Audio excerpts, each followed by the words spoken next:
I'm a big fan of the Alien franchise, and we are going to take a look at what the new Alien Earth trailer is all about. So, why don't we do a quick trailer breakdown? No pre watch. This is just me reacting to it off the cuff, and let's see what we see.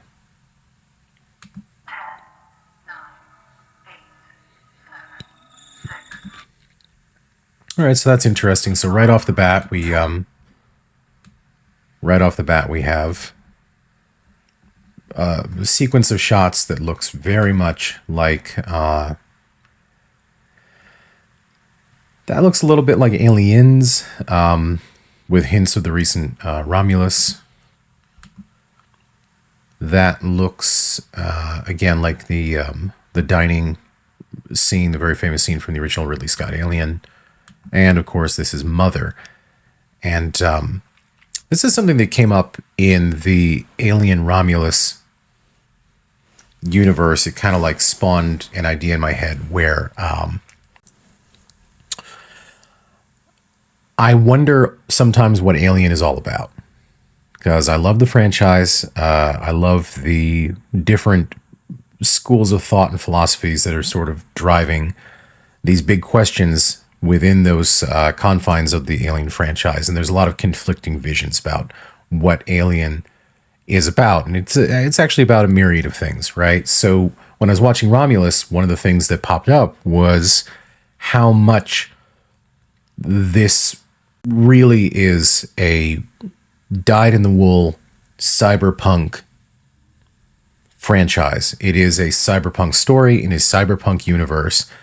And if you saw Romulus, one of the things that probably stood out to you is that, hey, these machines, these synthetic humans, these systems, Mother, later in, I think, Alien 4, which was done by Jeannot, really touches on this other system called Father, which is more of like the military system, versus Mother, which is the Weyland-Yutani.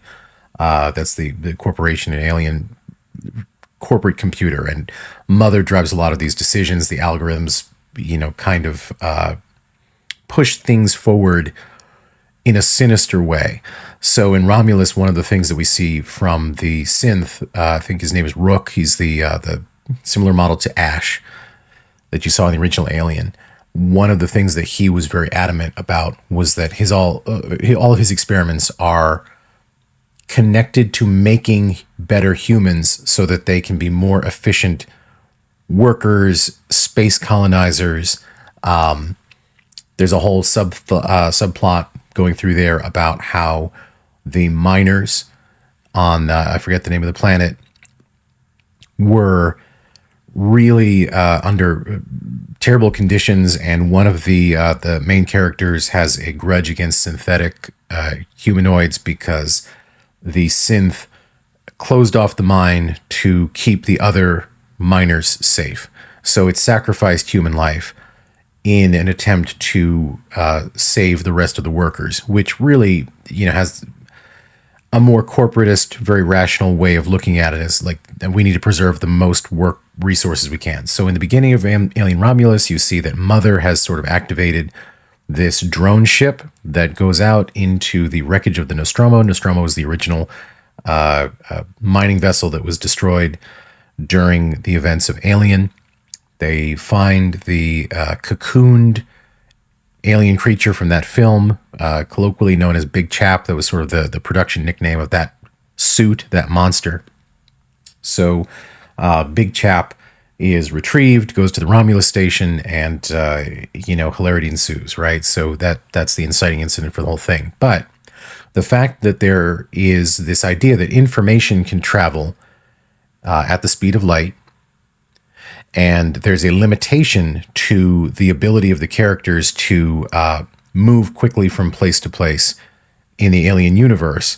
So that's kind of conflicting between Aliens and some of the other parts of the franchise, but in all of them you see hypersleep beds. You see these cryostasis kind of beds, and those are to preserve resources on these long trips.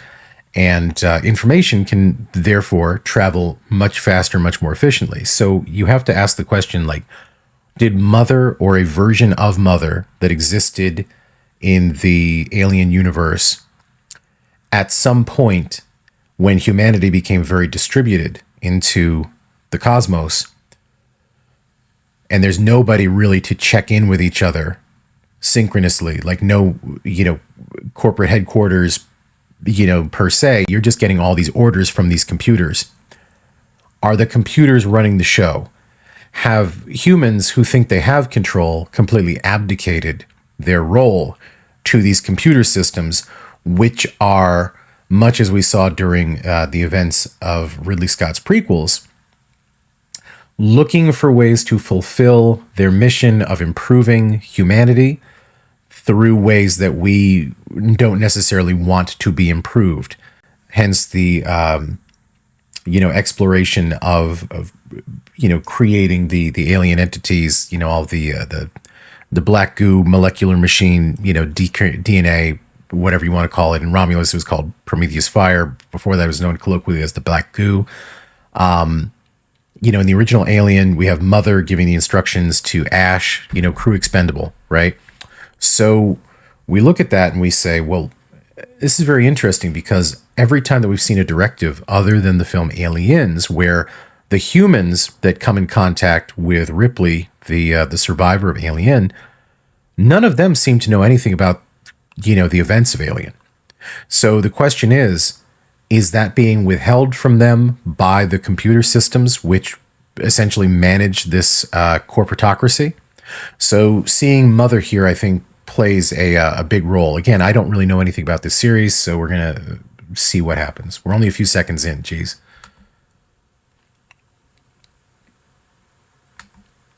All right, so we already saw a facehugger jump by. That was some kind of a spaceship crash, maybe?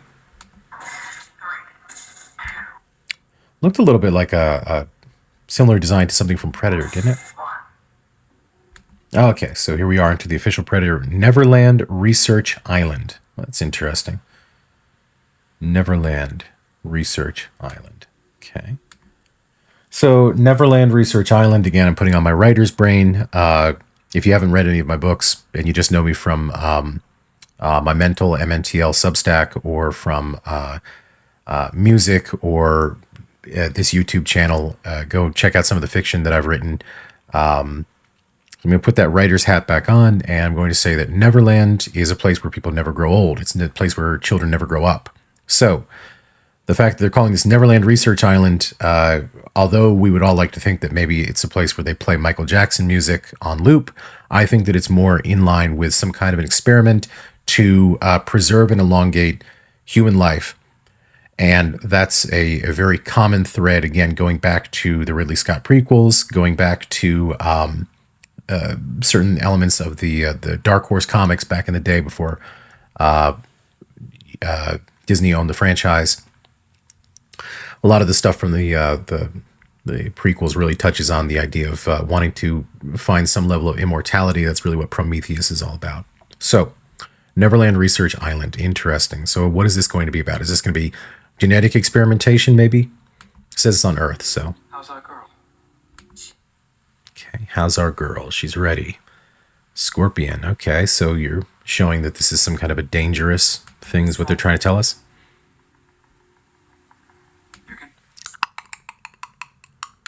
That's a predator noise. I don't know. I really hope that they're not doing a predator thing. Predator's fine, but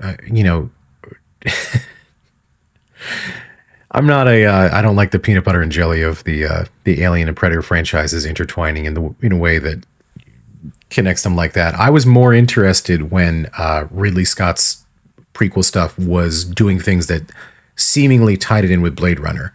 I think that's kind of more connected to that. And again, like reinforcing the idea of cyberpunk. Romulus had a very traditionally cyberpunky, dark, rainy, neon lights, lots of smoke, very kind of 1980s, early 90s sort of aesthetic to it. William Gibson, who is one of the godfathers, of course, of cyberpunk, and make sure to check out, all of his books, but especially his newer stuff like The Peripheral. Gibson actually wrote the screenplay for Alien 3, at least one iteration of it. I don't believe it's the one that was filmed, but Gibson has also touched this franchise. So the same, person that basically invented our conception of, what cyberpunk is, along with Neil Stephenson and Snow Crash, it touched on this franchise and was participatory in it. So again, we're going to see where this is going. So we have a girl here with an IV. You can see, I don't know what's wrong with her, but whatever it is, obviously they're alluding to maybe cancer or some kind of other disorder. Touching again on the Neverland concept, that she's obviously a child. So what's going to happen with her here? I'm going to be the first person to transition from a human body to a synthetic. All right. Well, there we go. There we go. Hit that right on the head. But it wasn't a genetic experiment. It is a longevity through what Kurzweil would coin as the singularity. In his book, The Coming Singularity, he talks about civilizations, instead of maybe going to the stars, what some civilizations do is they sort of collapse in on themselves into these data domains. They create a secondary neural space, a non-physical space, which they explore, perhaps in alternative to exploring physical space or in concert with exploring physical space. So again, this is the kind of, I guess a lot of people have talked about the ship of Theseus in the last couple of years. It became very popular because Marvel and Disney put a sequence in the WandaVision TV show where two versions of the character Vision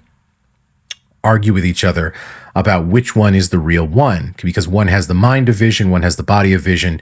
Who is the one that is more adequately representative of the Vision? Well, the idea of Ship of Theseus is that Theseus sailed this great ship into battles and adventures and all kinds of things, brought it back to Greece, and over time, they had it on display, and over time, boards would rot, they would replace them. Metal fittings, things of that nature would rust, they would replace them. At what point, if it is all new parts, is that still the ship of Theseus? Is the ship of Theseus the idea of the ship and it is represented by the physical materials? Or is the idea of the ship the actual materials which took the journey, right? And at what point will it never transition away from being the ship of Theseus, even though it may not share the same physical characteristics of the materials which experienced the world as the ship of Theseus? So that's one interesting idea about transferring human consciousness from one vessel to another. Another is what's called continuity of consciousness. Now, in the Amazon TV show based on the Image Comics Invincible, there are these characters, I think they're called the Mahler twins.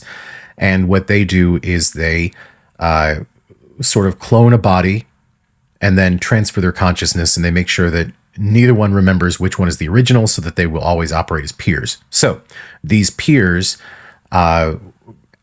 have a sort of continuity of consciousness because the original consciousness is still active in the original body, and the second consciousness is active. So without anybody knowing who is the duplicate, they can operate both, perhaps as the original. Now, if you are in a position like this girl in the trailer and you are transferring into this synthetic body, we have to then ask ourselves, what is the continuity of consciousness? Is that new body just a complete digital recreation of you as a frame in time, and your consciousness will persist in the physical body unless disposed of? It's the same kind of philosophical argument about the transporter technology in Star Trek. Is the transporter destroying you? Are you essentially dying and then being recreated as a backup snapshot of yourself when you move from one place to another? There are conflicting ideas about how that technology works in Star Trek. Sometimes you have transporter clones. Sometimes people are combined within the transporter. It asks all sorts of questions that I don't think we are comfortable answering in our sort of limited 21st century perception of consciousness and reality at the moment. So again, we're here, we're asking big questions. I think this Alien Earth is off to a good start. That's right. You're very, very special. Okay. That's kind of interesting. Let me back up here to Prodigy City. Okay, so Prodigy City. I don't know what Prodigy is. Maybe that could either be a city for scientific endeavors, where very specifically they send people to do specialized research, or it could be another company. I've heard that this show may include companies that are not Weyland-Yutani. Maybe Prodigy is another one of these cities. Or another one of these companies, and they have a company town. This isn't that far off from what's being proposed in the real world by people like Peter Thiel. If you know of Peter Thiel, big conservative backer, Silicon Valley guy, one of the co-founders of PayPal, has often been in conflict with Elon Musk. I'll tell you something about that. Like, the enemy of your enemy is not always your friend. Let me put it that way. He is the kind of person who is proposing a lot of things that are in alignment with like what's called effective altruism. He talks about longevity technologies. He looks for places to do unethical scientific research outside of the reach of entities like the United States government. He wants to create special economic zones that suspend the rights and regulations of some people. He wants to call them freedom cities here in the United States, and he's been lobbying the Republican government to try to allow him to experiment with these things. And these are the kinds of things that used to be called company towns, back in the 1800s, early 1900s. And if you know your history, there was a really, really bad confrontation between workers and capital. It was called the Ludlow Massacre. It took place in Ludlow, and it was these miners that were experiencing terrible conditions, and eventually they called in the corporations, Rockefellers and things, called in the Pinkerton Detective Agency, and basically shot machine gun fire into the homes of the workers in the company town, where they ended up killing lots of women and children. And then there was a big rebellion. National Guard was called in. It was a horrible, bloody conflict, which led directly to a lot of the workers' rights and union rights and things that we in the United States currently enjoy, which are precarious at best right now. So looking at this does not bode well, knowing that the future where Weyland-Yutani is called the company and they have a tremendous amount of control over the government, we are now looking at potentially another rival company, which introduces the idea that there's corporate wars and things. Another film that follows this sort of similar trajectory about how corporations can exercise power over governments to the point where they become de facto governments is actually the 1970s Rollerball. So if you see Rollerball with James Caan, that's another interesting film from a really great period in science fiction media. Check out Rollerball if you're able to stream that. Okay, so this ship is crashing in Prodigy City, and that's interesting. And Prodigy City, I'll say this, it looks kind of lived in. It looks a lot like some of these cities that you see in Asia popping up right now. It looks clean. It looks bright. Obviously, some of the people there, I don't know if these are people who are either, I don't know if they're working out or if they're workers, right? Obviously, they're sweaty and something's going on there. But The look of the city is very modern, very 21st century, which I like because what it tells me is that we are currently living in what I describe as a cyberpunk dystopia. And the reason that I say that is because, like, look, we have such deep corporate control over the way that we access media through social algorithms and, a real consolidation of power that even from 20 years ago, you couldn't conceive of the amount of surveillance that we live under. You couldn't live, we have Palantir right now, which another Peter Thiel company, supervillain, Peter Thiel. And you look at Palantir and what they've been doing, trying to create artificial intelligent matrices that interconnect agencies and information gathering devices to very rapidly create and deploy profiles on individual citizens around the world. And they really came into being after the Iraq War. So they've been growing this technology for quite some time. They use it fairly consistently in Israel. That's been in a lot of their press releases lately. But when we go outside, when I go to downtown Los Angeles, when I go anywhere in my neighborhood, nothing looks significantly different than like the 90s. But everything is different. Everything is different. And we have to recognize that. And I like that Alien Earth is not doing this like dour Blade Runner. Everything is always perpetually night, dark city. That's another great film to check out in the genre. This sort of dark city, perpetual shadows, rainy. It's showing that dystopias like this can look just like what's outside your window. Very interesting. I like the design of this. Production designer, great job. We have a downed spacecraft. I want what's on that ship. We can do it. We're fast. We're strong. We don't break. Oh, come on. All right. Really, man, the samurai sword. There's one scene in Spring Breakers, if you ever saw that film by Harmony Korine, where the main character, it's played by, I think, oh God, what's his name? James Franco. He plays this like crazy drug dealer dude. And I spent a lot of time in Florida. I grew up part of my childhood in Florida. There were a lot of people I knew that reminded me of that James Franco character. And he's got this like samurai swords on the wall and everything. He starts like waving them around, like, look at all my stuff. Look what I got. Look at all the things I got. I got all these. I got my samurai swords. And it's like, it just reminds me of like white guy samurai, hilarious. I don't know why they're doing it. I mean, yeah, samurai swords are cool. I happen to like the aesthetic of samurai swords. I'm not going to be like some guy who's like all poo poo on samurai swords. I think they're cool. I like Japanese stuff. I like Japanese culture, aspects of Japanese culture. I like, some aspects of Japanese pop culture. And, I feel very relaxed and I enjoy my time when I'm in Tokyo. But it's just such a trope that it feels kind of late. It took me out of it, man. It just took me out of it. All right, what else are they going to do? So we got a crack team of mercenaries who's obviously going to go in there and steal something from this downed spacecraft.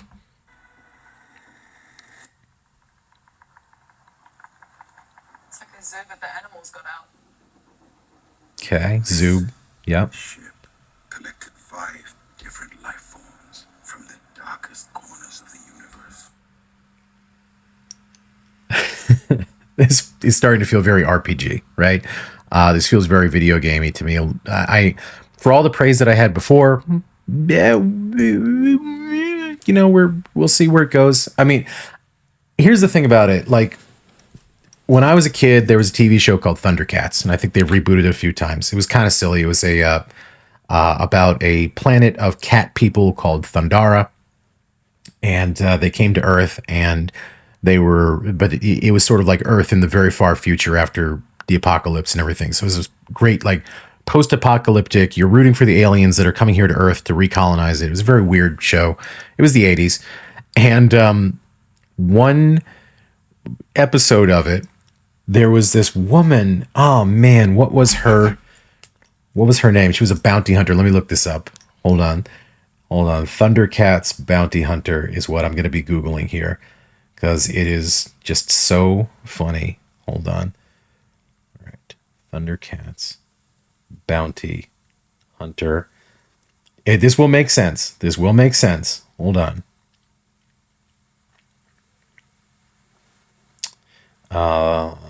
Let's see.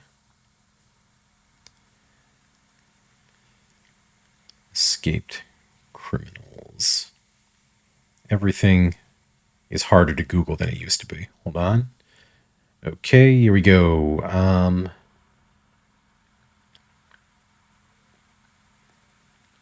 Maybe she wasn't a bounty hunter. Maybe she was a space cop. So I'm going to say Thundercats Space Cop. All right, here we go. Mandara. And I'm going to show you guys here what she looks like. This is Mandara. And Mandara had this episode. She was part of the Interplanetary Control Force. And she came down in this one episode of Thundercats. And she had her ship with like these prisoners that were on it. And they all had special abilities. You know, they were like the most dangerous criminals to ever criminal. And, you know, Lion-O, the protagonist of Thundercats, he was tricked because they're like, help us, we've been captured by this horrible woman. And he let them out, and then he had to help Mandara track them down and recapture them when he realized that, you know, he let out these dangerous killers. So this is feeling so antiquated to me because it's like, as far as plot goes, it's something that I saw as a kid, like a 5-year-old when I was a kid. I mean, it might be cool, but I wish the trailer did a better job of making this feel different, existential. I don't know. I don't know. Monsters. And oh no, we've got the kid drawing the thing. Oh man, this is getting real tropey.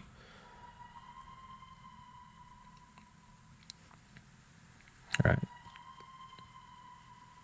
I mean, the set design is gorgeous. It looks like so far the effects are gorgeous. Production design is gorgeous. Costumes look really cool. The whole thing, the cinematography is fantastic. It looks fantastic. It looks gorgeous. And I'm going to watch. I'm going to enjoy it. Please don't think that I'm saying this is a bad thing.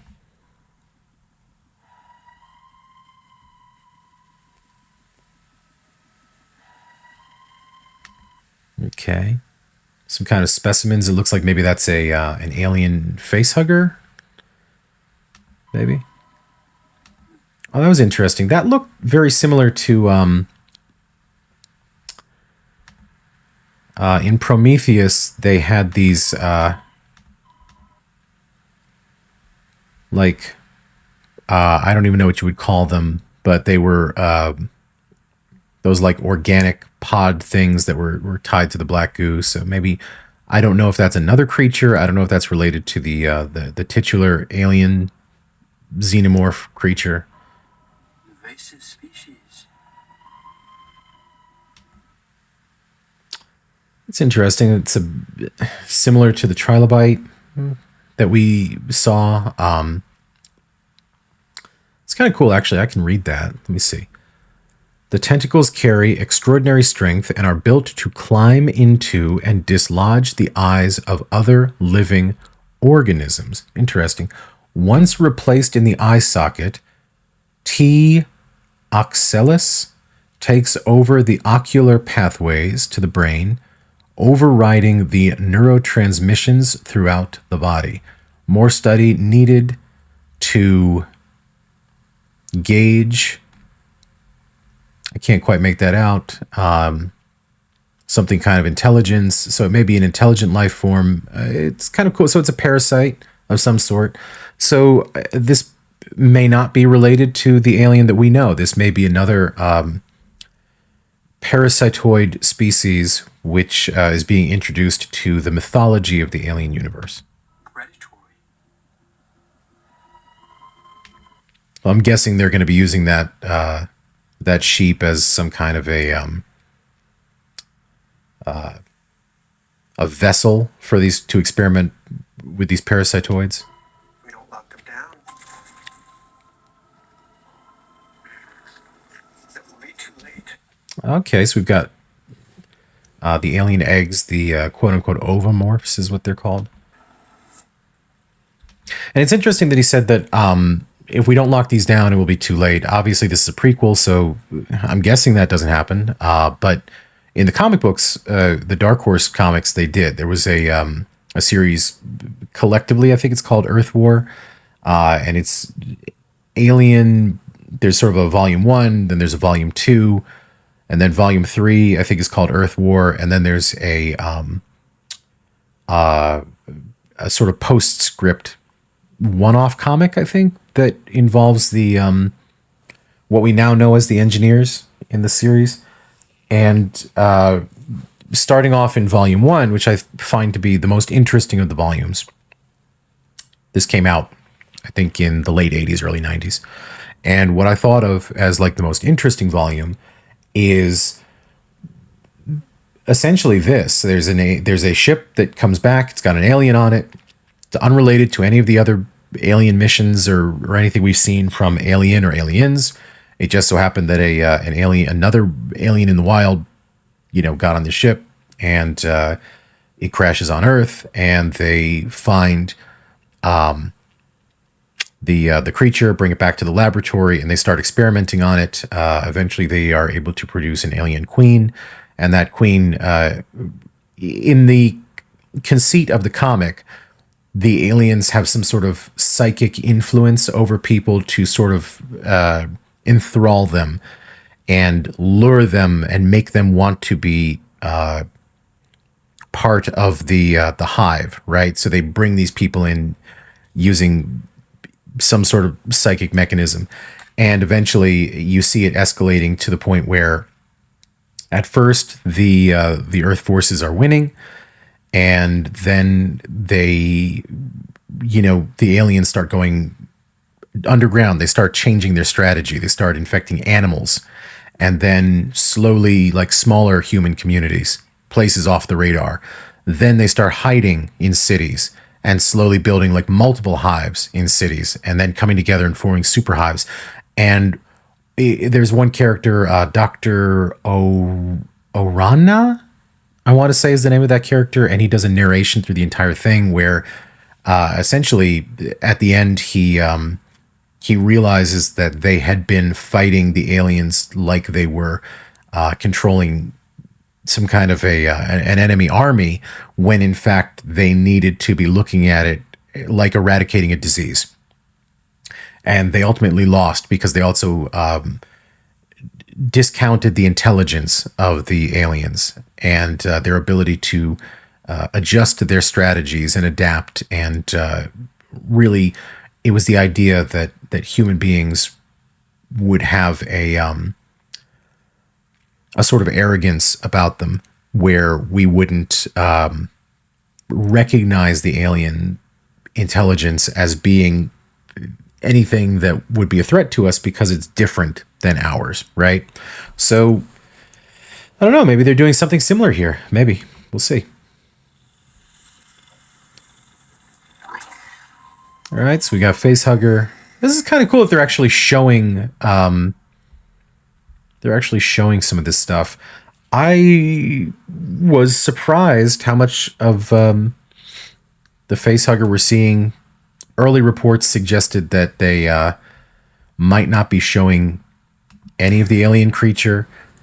Oh, that looks like that Oculus parasite that we were talking about before. So it's kind of interesting that we're going to be seeing a variety of alien creatures, potentially including the xenomorph, right? Well, that's kind of cool. Let's see if we can back that up to a place where we see it. There was like somebody being led around. Oh, there we go. All right. You know what's kind of cool about this? This is almost exactly the cover to one of those Darkhorse Alien comics that I was telling you about. Let me see if I can find it for you. Again, we don't do this as a pre-watch, and I do this all in one take, and I know that this is getting pretty long, but I just hope you're enjoying the adventure with me of discovering all these little different kinds of things. So I'm going to say Alien Darkhorse. comic, series 2 covers. Let's see. There it is. All right. So let's see if the camera will pick this up. Try to get it in a spot that's going to be good for you. Look at that. Look at that, and then look at what we have here in the trailer. So that's kind of interesting that the comics I was just telling you about seem to... Got something in my eye. I'm so sorry I keep doing this. These things that we're looking at here in the trailer seem to very distinctly connect to stuff that we've seen in the Alien comics, but not recent ones, like, you know, ones from like the 80s and 90s. Yeah, a lot of xenomorph stuff going on. I'm shocked. I'm shocked at how much they are showing the creature, because, I mean, obviously the big reveal from Alien was what the creature looked like and the life cycle, and, you know, there's horror in the not knowing, right? But they know that we know, and I'm just glad that they have like this whole big effects budget to bring that to the screen in a compelling way where they're not shy about it. It's interesting. All right, Alien Earth. August 12th. Yeah, there it is. Yeah, that's what we think of when we think of Disney. We think of aliens doing terrifying, terrifying stuff, right? So let's go back here. This is the spaceship. And this spaceship is interesting too, because it doesn't quite look like... It looks a little bit like the ship from Prometheus, but it also kind of reminds me of this comic, Predator, AVP comic, Predator Darkhorse ship. I'm going to just go out on a limb here and see if I remember this this ship design.